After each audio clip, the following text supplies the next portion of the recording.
Hello. Actually guys, ये वाला video मैं इसलिए रिकॉर्ड कर रहा हूँ बिकॉज हमने फोल्डर स्ट्रक्चर में थोड़ा सा चेंजेस डिस्कस करे थे। तो वही चेंजेस के ऊपर मैं एक वीडियो बना रहा हूँ ताकि तुम उसको फॉलो करके आगे कंपोनेंट्स क्रिएट कर सको। ओके।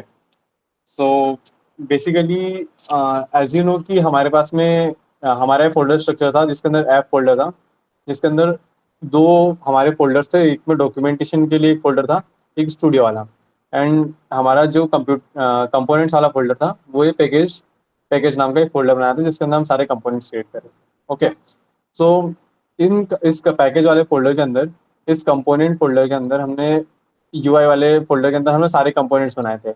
बट पहले हम क्या कर रहे थे, हम कंपोनेंट के नाम का फोल्डर बना रहे थे एंड देन उसके अंदर कंपोनेंट क्रिएट कर रहे थे। बट अब डायरेक्ट हमने कर दिया है कि हम सीधे कंपोनेंट की फाइल ही बनाएंगे, लाइक दिस अलर्ट वाली फाइल है ना। तो हम डायरेक्ट यहाँ पे कंपोनेंट की फाइल बनाएंगे। उसी के अंदर हम यहाँ पे वेरिएंट्स वाला कोड लिखेंगे एंड बाकी जो कंपोनेंट के कोड है वो यहाँ पर लिख के फाइल को एक ही फाइल के अंदर पूरा कंपोनेंट कंप्लीट करेंगे, भले ही वो कोई सा भी कंपोनेंट हो। ओके। सो ये हमारा कंपोनेंट का आप अब से नया स्ट्रक्चर रहने वाला है कि हम कंपोनेंट इस तरह से क्रिएट करेंगे। प्लस हम इंडेक्स डॉट जेएस के अंदर भी उन कंपोनेंट्स को ऐड करेंगे, लाइक हमने यहाँ पे सारे कंपोनेंट्स को ऐड कर रखा है। जो हम अभी तक के क्रिएट कर चुके हैं वो यहाँ पर हमने ऐड कर दिया है। Okay. So this is the whole component वाले फोल्डर के अंदर जो चेंजेस थे, है ना। बाकी सारी चीज़ें एज इट इज़ है ना। ये यूआई वाली चीज़ तो ठीक है। एंड ये यूटिलिटी के अंदर तुम्हें पता है, ये टेलविंड मर्ज वाला सारी चीज़ें सेम है। कॉन्फ़िगरेशन भी ऑलमोस्ट सेम है ना। कुछ भी चेंजेस नहीं है इसके अंदर, बस हमने यहाँ पे ये वाला चेंजेस करे हैं। ओके। अब सेकंड सेकंड चेंजेस क्या करा है हमने कि स्टूडियो वाले फोल्डर के अंदर जो कॉन्फ़िगरेशन वाली चीज़ थी उसे सिंप्लीफाई करा है मैंने। सो बेसिकली हम क्या कर रहे थे, पहले रजिस्ट्री के अंदर जाके हम यहाँ पे कंपोनेंट्स को रजिस्टर हम कॉन्फ़िगर कर रहे थे यहाँ पे कंपोनेंट कॉन्फ़िगरेशन के अंदर। ओके। तो अभी है ना, कंपोनेंट कॉन्फ़िगरेशन को बहुत ज़्यादा सिंप्लीफाई कर दिया है। इसके अंदर हमें सिर्फ आईडी देनी है और साथ में नेम देना है, बस दैट्स इट। कोई भी कंपोनेंट बना रहे हैं उसका आगे आपको यहाँ पे आईडी एंड कंपोनेंट का नेम देना है, दैट्स इट, है ना। एज यू नो कि ये कंपोनेंट का नेम हमें वहाँ पे हमारे स्टूडियो के अंदर दिखता है, तो ये नेम उसके लिए एंड आईडी, बिकॉज हम इस आईडी के बेसिस पे हमारे कंपोनेंट को रेंडर करने वाले हैं। ओके। तो ये कंपोनेंट रेंडर का हो गया। एंड बाकी कंपोनेंट के अंदर आप देख सकते हो कि हमने यहाँ से दो तीन कंपोनेंट्स भी हटा दिए हैं। मैं बताऊंगा कौन से कंपोनेंट हटाए, बट उसके पहले हम एक बार बाकी ये चेंजेस देख लेते हैं। तो हमने बेसिकली कंपोनेंट रेंडर वाली जो फाइल है इसको भी हमने बहुत छोटा कर दिया है। पहले 500-600 लाइन तक के जा रहा था उससे भी। तो इसको हमने 70 लाइन्स के अंदर ही पूरा कंपाइल कर दिया है। सो बेसिकली इसके अंदर हम कुछ नहीं करते, हम जितने भी हमारे कंपोनेंट्स हैं उनको यहाँ पे रेंडर करते हैं, है ना। जो कंपोनेंट्स हम बेसिकली यहाँ पर बनाने वाले हैं, मैं अभी इस वाले फोल्डर को भी एक्सप्लेन करूंगा, बट ये ध्यान रखना कि ये जो कंपोनेंट हमने इंपोर्ट करे वो इस फोल्डर से आ रहे हैं। ओके। सो ये रेंडर्स के अंदर से आ रहे हैं, ठीक है, ये वाले रेंडर के अंदर से। ओके। सो ये हमारा सारा इंपोर्ट है। एंड इन सभी इंपोर्ट को हम क्या कर रहे हैं, यहाँ पर हम एक, है ना, ऑब्जेक्ट के अंदर क्लासीफाई कर दे रहे हैं इन सभी को। एंड देन हम इन सभी कंपोनेंट्स को कंडीशनल रेंडरिंग कराएंगे यहाँ पे। ओके। सो इस तरह से चीज़ें वर्क करेगी, है ना। तो बस दैट्स इट। इस वाली फाइल के अंदर इतना सा कोड है, पहले बहुत ज़्यादा कोड हो रहा था तो इसको मैंने हटा के इतना सा कर दिया है इस कोड को। ओके। ये हमने कॉन्फ़िगरेशन, जो अभी हमने कॉन्फ़िगरेशन बनाई थी उसको हम यहाँ पर एक्सेस कर रहे हैं, कॉन्फ़िगरेशन।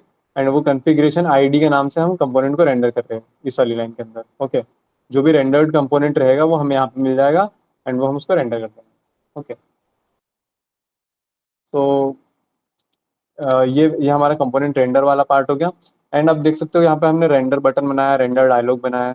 तो हम उसको देखेंगे इस वाले फोल्डर के अंदर। इसके अंदर हमने सारे कंपोनेंट्स को है ना रेंडर किया है। पहले उसके पहले एक बार हम अब पूरे प्रोजेक्ट को रन कर लेते हैं।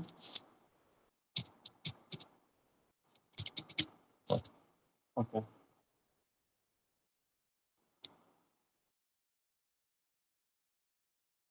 सो हमारा ये प्रोजेक्ट रन हो गया। एंड इसके अंदर देख सकते हो कि इस बार है ना, यहाँ पे साइड पैनल जो था हमारा जिसके अंदर हम वेरिएंट्स वगैरह चेक कर रहे थे, वो साइड पैनल में हटा चुका हूँ, है ना। आई थॉट कि वो ज़्यादा कॉम्प्लेक्स हो रही थी वो सारी चीज़ें, इसलिए मैंने साइड पैनल ही हटा दिया है। एंड उसके जगह पे हम सारे कंपोनेंट्स को इस तरह से रेंडर करके चेक करेंगे। ओके। जितने भी हमारे वेरिएंट्स होंगे हम उनको यहाँ पे से लाइन बाय लाइन सभी को रेंडर कर लेंगे। ओके। डायलॉग वाले के अंदर देख सकते हो कि डायलॉग इस तरह से हो रहा है ना।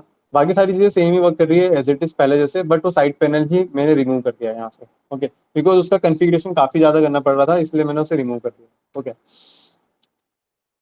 एंड अभी हम देखते हैं जैसे कि हम फॉर एग्जांपल बटन का कोड देखते हैं कि बटन वाला जो रेंडर कर रहे हैं हम यहाँ पे, है ना, कंपोनेंट रेंडर के अंदर हमने बटन को इंपोर्ट किया पहले, एंड बटन को हमने यहाँ पे कॉन्फ़िगर किया कंपोनेंट के अंदर, रेंडर के अंदर। एंड देन हम जैसे ही बटन को सिलेक्ट करते हैं, उसके आईडी को सिलेक्ट करते हैं इन आवर स्टूडियो, तो हम उसको यहाँ पे उस कंपोनेंट को हम रेंडर कर लेते हैं, है ना। Okay, so this is the whole concept, है ना। हम इस तरह से यहाँ पे कंपोनेंट को रेंडर करने वाले हैं। ओके, सो अब बटन वाला कंपोनेंट देख के आते हैं कि बटन वाले कंपोनेंट के अंदर हमने क्या क्या किया है। तो देखो, बटन वाले कंपोनेंट के अंदर हमने कुछ नहीं किया, हमने हमने जितने भी बटन वहाँ पे बनाए थे, ये रहे पैकेज के अंदर। अगर हम जाएंगे पैकेज के अंदर हम जाएंगे कंपोनेंट के अंदर एंड यूआई के अंदर। तो ये जो बटन वाला कंपोनेंट है, ये वाला बटन वाला कंपोनेंट, हमने उसको यहाँ पे इंपोर्ट किया है ना। इंपोर्ट करने के बाद हमने उसमें वेरिएंट दिया है, एक डिफॉल्ट वेरिएंट दे दिया है ना, सेकेंडरी वेरिएंट, है ना, डिस्ट्रक्टिव, आउटलाइन, घोस्ट, ये सब चीज़ दे रखी है। ठीक है, इसके अंदर हम चाहे तो यहाँ पे साइज भी दे सकते हैं। ठीक है, मैं एक बार दे के दिखा देता हूँ। साइज बेसिकली अभी तो है ना सभी के अंदर डिफॉल्ट साइज दे दिया है, ठीक है, बट हम इसको एक को करते हैं स्मॉल। स्मॉल होता है, हाँ, ओके, एस एम, मेरी एस एम होता है। ओके, हाँ, तो एस एम करने से हमारा ये बटन थोड़ा सा छोटा हो गया। ओके, अब हम इसको एल जी करते हैं, तो इससे आई गेस लार्ज हो जाएगा। ओके, तो ये वाली बटन आप देख सकते हो, ये वाली बटन थोड़ी छोटी दिख रही होगी, ये उसके कंपैरिजन में हल्की सी बड़ी है। ये थोड़ा सा बाई डिफॉल्ट साइज है, एंड बाकी सारी भी डिफॉल्ट साइज पे ही है। ओके, तो इस तरह से हम यहाँ पे कॉन्फ़िगर करके हमारे सारे वेरिएंट्स को टेस्ट करने वाले हैं अब, है ना। हम कॉन्फ़िगरेशन नहीं करेंगे, हम यहाँ पर ही सारे कंपोनेंट्स को रेंडर करके देखेंगे। ओके, तो ये सारे कंपोनेंट्स लाइक ये हो गया सेपरेटर, स्विच, बाकी जितने भी कंपोनेंट्स हैं सभी को हम यहाँ पे रेंडर कर रहे हैं। इफ नॉट विजिबल, मैं थोड़ा सा जूम कर देता हूँ। तो इस तरह से हम यहाँ पे सारे कंपोनेंट्स को रेंडर कर रहे हैं। ओके, तो अभी तो ये है ना, चेंजेस की बात हो गई, है ना। चेंजेस, आई होप कि चेंजेस सभी को समझ में आ गए होंगे। इसके अंदर ज़्यादा कुछ चेंज नहीं किया है, और थोड़ा सा लगे तो सिंप्लीफाई ही हो गया है पूरा चीज़, है ना। नेविगेशन के अंदर कुछ नहीं है। ये नेविगेशन मतलब कि जो साइड में स्क्रॉल बार बना रखी है हमने, वो स्क्रॉल बार है, यहाँ पे हम सारे कंपोनेंट्स को रेंडर कर ले रहे हैं यहाँ पर, है ना। एंड वो चल जा रहा है, ये तुम्हें पहले भी पता होगा। एंड प्रीव्यू कैनवस जो हमारा कंपोनेंट है, ये कैनवस हमारा बेसिकली ये वाले कैनवस की बात हो रही है, ये जहाँ पर हमारे प्रीव्यू दिख रहा है ना। तो ये कैनवस है। ओके, तो बेसिकली यही है इसके अंदर, है ना। अब बात आती है कि बेसिकली हमारा पुराना फोल्डर स्ट्रक्चर पहले वर्क कर रहा था, जो कि हमारे रिपोजिटरी के अंदर है, और तुम सभी की जो ब्रांचेस है वो भी उस पुराने फाइल स्ट्रक्चर पे वर्क कर रही है ना। मैंने फाइल स्ट्रक्चर अपडेट कर दिया। यस, हाँ, सो बेसिकली हमारा फाइल स्ट्रक्चर तो हमने चेंज कर दिया था, तो तुम्हारा तुम्हारा डिफरेंट हो जाएगा इस वाले से। तो बेसिकली तुम रन करके कर सकते हो changes directly, full I think back, मतलब ठीक है, कमांड रन करके करने से बेटर है मेरा। आई थॉट कि है ना, तुम्हें इस तरह से करना चाहिए कि मैं ये सारी जो तुम्हारी ब्रांचेस है ना, जितनी भी तुमने ब्रांचेस बना रखी है, इसको मैं डिलीट कर दूंगा। ओके, मैं मेरे एंड से जाऊंगा टर्मिनल से, एंड तुम्हारी सारी ब्रांचेस को डिलीट कर दूंगा। ओके, सिर्फ डेवलप ब्रांच रहेगी और मेन ब्रांच रहेगी, है ना, एंड बाकी सारी ब्रांचेस डिलीट हो जाएगी। ओके, डेवलप और मेन ब्रांचेस में ये वाला कोड अभी मैंने अपडेट कर चुका हूँ। ओके, सो अब है ना, हमें बेसिकली क्या करना है, हमें जो अपडेटेड वाला कोड है उसको लेने के लिए क्या करना है। ठीक है, तो सबसे पहले यहाँ पे रिपोजिटरी पे आना, यहाँ से अपना यूआरएल कॉपी करके, है ना, अपने फाइल्स के अंदर आ जाना। ठीक है, फाइल्स के अंदर आने के बाद सपोज कि मैं यहाँ पे एक नया प्रोजेक्ट बनाता हूँ, है ना। तुमने भी जहाँ पे प्रोजेक्ट बना होगा वहाँ पे एक नया फोल्डर बनाना, जीयूआई लाइब्रेरी नाम से। ठीक है, इसके अंदर जाके इसको वीएस कोड से ओपन कर लेंगे हम। ठीक है, ओके, तो ये हमने एक नया फोल्डर ओपन कर लिया है ना।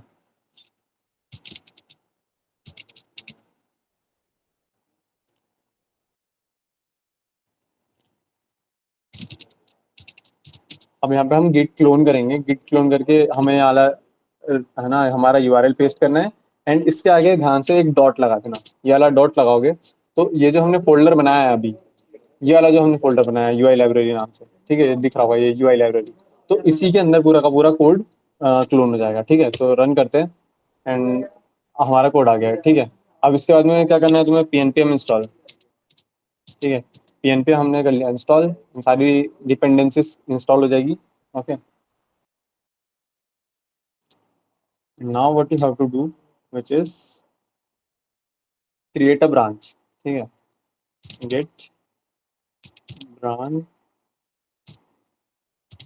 ठीक है, git branch Om, git branch Om. ठीक है, ओम नाम से हम एक ब्रांच बना लेते हैं। ठीक है, तो हमने एक ब्रांच बनाई ना, आप चेक कर लेते हैं। ठीक है, तो अब मेरी यहाँ पे ब्रांच भी आ चुकी है ना। अब मैं क्या करूँगा कि इसको पहले हम स्विच कर लेते हैं। ठीक है, गेट स्विच ओम, है ना, मैं ब्रांच पे गया एंड मैंने इसको आ गया, अब एक बार वापस से चेक करा देता हूँ। हाँ, तो अब हम ओम ब्रांच पे आ चुके हैं। ओके, अब क्या करना है, हमें यहाँ पे चेंजेस करना है, तुम्हें जो भी कंपोनेंट्स बनाने हैं, है ना, आना इसके अंदर बना लेना, चेक कर लेना, एंड देन उसके बाद में तुम क्या करना, गेट ऐड कर लेना। ठीक है, गेट ऐड डॉट, है ना, गिट कमिट, जो भी है, मैं एक काम करता हूँ थोड़ा सा कुछ चेंज कर देता हूँ इसके अंदर। ओके,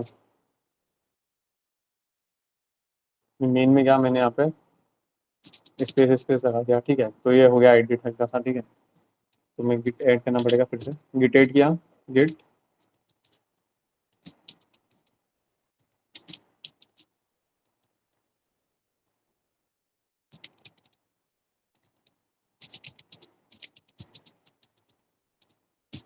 एंड कमिट, एंड उसके बाद में तुम्हें क्या करना है, ये वाली कमांड बिल्कुल ध्यान से याद रखना, गिट पुश ओरिजिन,